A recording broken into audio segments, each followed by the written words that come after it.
Bismillahirrahmanirrahim. Assalamualaikum warahmatullahi wabarakatuh. Alhamdulillahirabbil alamin wa bihi nasta'in wa ala umurid dunya waddin. Wassalatu wassalamu ala asrafil anbiya wal mursalin sayyidina wa maulana Muhammadin wa ala alihi wa sahbihi ajma'in, amma ba'du.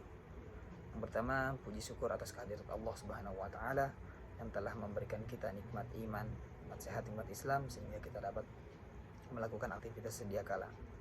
Dan tak lupa pula salawat serta salam kita aturkan kepada baginda Nabi besar Muhammad sallallahu alaihi wasallam, qad akhrajan nas minadz zulumati ila nur. Izin memperkenalkan diri, nama saya Azka Zamzami dari kelas dakwah A, Fakultas Dakwah Prodi Komunikasi Penyiaran Islam. Di sini saya akan menjelaskan tentang kemukjizatan Al-Qur'an. Ijaz atau kemukjizatan adalah menetapkan kelemahan. Kelemahan menurut pengertian umum ialah ketidakmampuan mengerjakan sesuatu.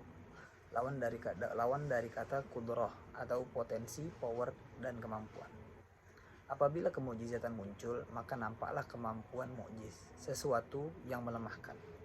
Yang dimaksud dengan ijaz dalam pembahasan ini ialah menampakkan kebenaran Nabi dalam pengakuannya sebagai seorang Rasul, dengan menampakkan kelemahan orang Arab untuk menghadapi kemukjizatannya yang abadi, yaitu Al-Quran, dan kelemahan generasi-generasi sesudah mereka.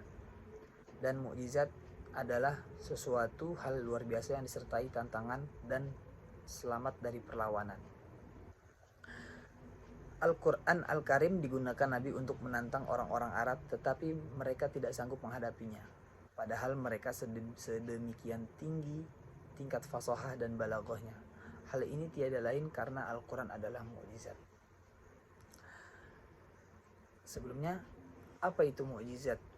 Kemukjizatan ilmiah Al-Quran bukanlah terletak pada pencakupannya akan teori-teori ilmiah yang selalu baru dan berubah, serta merupakan hasil usaha manusia dalam penelitian dan pengamatan, tetapi ia terletak pada dorongannya untuk berpikir dan menggunakan akal.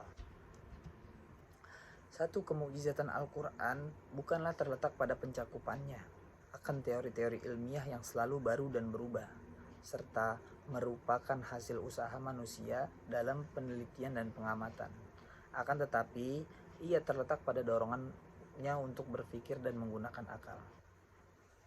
Al-Quran menjadikan pemikiran yang lurus dan perhatian yang tepat terhadap alam dan segala apa yang ada di dalamnya sebagai sarana terbesar untuk beriman kepada Allah Subhanahu wa taala. Al-Quran mendorong manusia untuk melakukan aktivitas intelektual sebagaimana dijabarkan dalam ayat-ayatnya. Salah satu cara Rasulullah untuk mengukuhkan Al-Quran, Rasulullah dalam mengukuhkan Al-Quran dengan meminta orang Arab menandingi Al-Quran dengan 3 tahapan. Yang pertama, menentang mereka dengan seluruh Al-Quran. Yang kedua, menentang mereka dengan 10 surat dari Al-Quran. Dan yang ketiga, menentang mereka dengan 1 surat dari Al-Quran. Aspek-aspek kemukjizatan.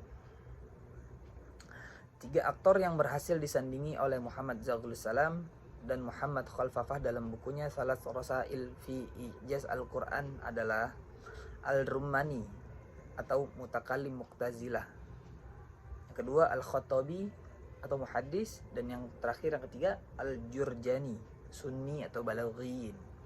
Ketiganya memiliki pilihan yang sama, yaitu menjadikan bahasa dan sastra sebagai salah satu gerbang dalam meneliti ijaz Al-Quran.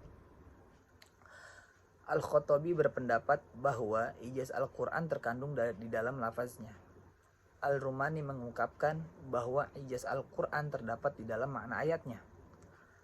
Abdul Qadir Al-Jurjani, ia memiliki pendapat yang berbeda dari kedua tokoh di muka. Ia berpendapat bahwa ijaz Al-Quran terletak pada struktur kalimat dan makna yang terkandung pada struktur kalimat tersebut, yang artinya bukan terletak pada lafaz ataupun makna.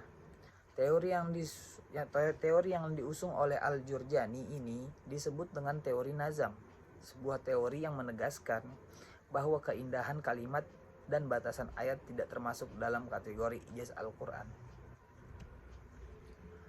Selanjutnya, Apa sih ijaz Al-Quran dalam segi bahasa? Ijaz Al-Quran dalam segi bahasa itu, yang pertama keseimbangan kata, terus huruf pembuka surah secara konsisten, dan keindahan pola kata dan susunannya. Dan ijaz Al-Quran secara ilmiah. Ijaz Al-Quran tentang ilmu pengetahuan dalam Al-Quran. Salah satu informasi penting yang diungkapkan adalah tentang reproduksi manusia. Terus selanjutnya adalah kemukjizatan secara hukum. Al-Quran membangkitkan pada diri setiap muslim kesadaran ilmiah untuk memahami dan melakukan perbandingan hukum.